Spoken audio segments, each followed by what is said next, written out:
তাতামান চৌধুরী সাহেব বলেছেন যে প্রথম স্টেক হোল্ডার হচ্ছে কোঅর্ডিনেট পার্টি, তাদের সঙ্গে বসতে হবে। আপনারা পানি রেডি করে এসে বলবেন যে আপনারা এটাকে অনুমোদন দেন, এটা হবে না। এদের সঙ্গে বসতে হবে, এদের সাজেশন শুনতে হবে। এই সাজেশনের মাধ্যমে যেগুলো আসবে এগুলোকে সামনে রেখে আপনারা এগুলো প্রচারণা করবেন, তাহলে এটা সহজে গ্রহণ করা যাবে। আর একটা কথা বলা হচ্ছে যে রেফারেন্ডামের মাধ্যমে যে অনুমোদন করা, এটা ভালো আমি মনে করি। রেফারেন্ডাম করলে পরে যখন ইচ্ছা মতো বদলানো যাবে না, এই জন্য এটা চালু করা মানে আগেই সংবিধান গ্রহণ করার সময় এটা রেফারেন্ডাম করা উচিত। তাহলে আবার এই যে কনস্টিটিউশন বলা হচ্ছে এগুলো পর্যন্ত হবে না। এই জন্য আমি কথা বাড়াতে চাই না, আমি কয়েকটা কথা বলছি। আরেক সঙ্গে সঙ্গে আরেক ছোট্ট কয়েকটা কথা।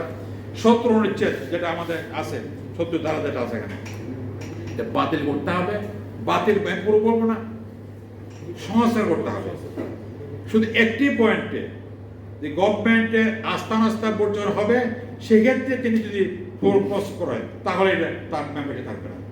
কিন্তু বাকি সমস্ত ক্ষেত্রগুলোতে একজন মেম্বার স্বাধীনভাবে কথা বলবে, সে তার এলাকার সামনে কথা বলবে, জনগণ তার কি চায় কথা বলবে।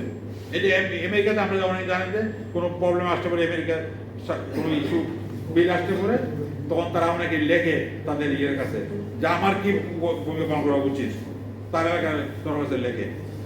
এই জন্য আমাদের দেশে একজন এমপিকে সম্পূর্ণ স্বাধীন করতে হবে, অ্যাকসেপ্ট শুধু তখন পার্টি অনাস্থা আসবে এইটা বাদ দিয়ে। এই জন্য এইটাকে এইভাবে সংস্কার করার প্রয়োজন মনে করি। আর যে সমস্ত ধারা আমাদের আছে, জাতির পিতা এবং তার পরিবারের নিরাপত্তা আইন, তো সবাই জানে, যেগুলো রাখার প্রয়োজন নেই, কোনো দুনিয়ার মধ্যে যেগুলো নাই, এদিকে এই ইস্যুগুলো বাদ দিতে হবে। সঙ্গে সঙ্গে আমি মনে করি এই যে বিষয়গুলো, এগুলো সামনে রেখে যদি আমরা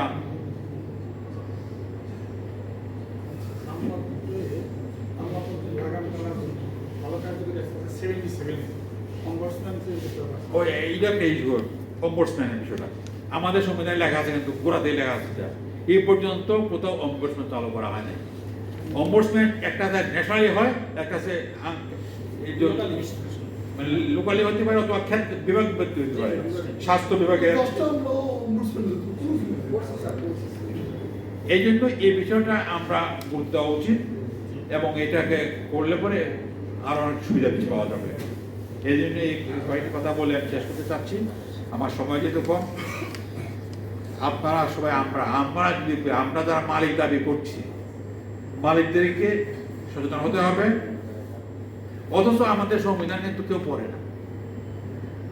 আমার মনে হয় যে উকিলও সব পড়ে কিনা, উকিলটা তো পড়ার কথা, এগুলো সব সময় উকিলও পড়ে না, আর আমরা তো পড়ি না। গভর্নমেন্টের যারা চাকরি আমলা হচ্ছে এরা কিন্তু সংবিধান পড়ে না, কারণ কোনো পরীক্ষাতে কোনো এটা অন্তর্ভুক্ত না। এই জন্য আমার সংবিধান তৈরি করা উচিত, এবং এটাকে পাঠ্যের ব্যবস্থা করা উচিত। স্কুল কলেজ বিশ্ববিদ্যালয়ে পাশ করে যাচ্ছে, আমরা কেউ পড়ি না, পড়ার প্রয়োজন মনে করি না। এই জন্য সংবিধান সম্পর্কে আমাদের ধারণা খুব কম থাকে। যিনি বলেন তিনিও জানেন না কি সংবিধান লেখা আছে, তার পার্টি কি পাশ করেছে তা জানা নেই। এই জন্য এই বিষয়টা না রাখতে হবে। সংবিধান রক্ষা করার জন্য সংবিধানকে বুঝতে হবে, এবং সংবিধানের চেষ্টা করতে হবে এটাকে তাড়ানোর জন্য। শপথ করার সময় বলে আমি সংবিধান মেনে চলবো, কি মানবেন তিনি কিন্তু জানেন না মানবেন কি। এই যে সমস্যা আমাদের দেখা দিয়েছে, এটা সবাই প্রধানমন্ত্রী শুরু করে সব মধ্যে শুধু তৈরি করে সিদ্ধান্ত নিতে হয় যে বদলানো দরকার, তখন একটা কমিটি করে দেয়, আপনাকে দেখে কিন্তু কোটা সমস্যা বা তারা প্রস্তাব দেয়, এইগুলো বন্ধ করতে হবে।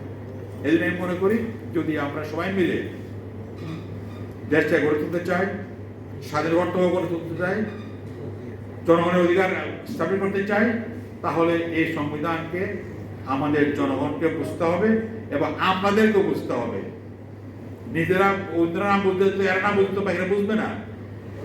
এই জন্যই সংবিধানকে বোঝার একটা ব্যবস্থা করতে হবে, হয় সিলেবাস ঢুকাইতে হবে, অথবা এটাকে জন্য বিশেষ পরীক্ষাতে এটার পরীক্ষার ব্যবস্থা করতে হবে, বুঝলো কিনা এটা হচ্ছে জরুরি বিষয়। বিশেষ অনেক আবুতর করতে করে, কয়জন খেলোয়াড়ের নাম বলেন, ওইটা এটা কি ইম্পর্টেন্ট ইস্যু আমাদের জন্য।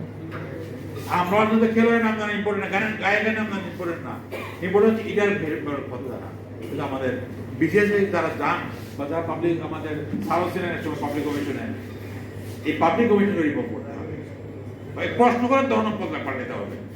অর্থহীন প্রশ্ন করে আমাকে একজন বলেছে বা আমি পিছিয়ে দেবো না, ডাক্তার সে আমাকে বলছে যে কি এত কষ্ট করে এই যে জেনারেল মানে কি খেলোয়াড়ের নাম বলো, উপভোগের নাম বলো, যেটা সারা জীবনে তার কাজে আসবে না, তার চাকরির জন্য কাজে আসবে না।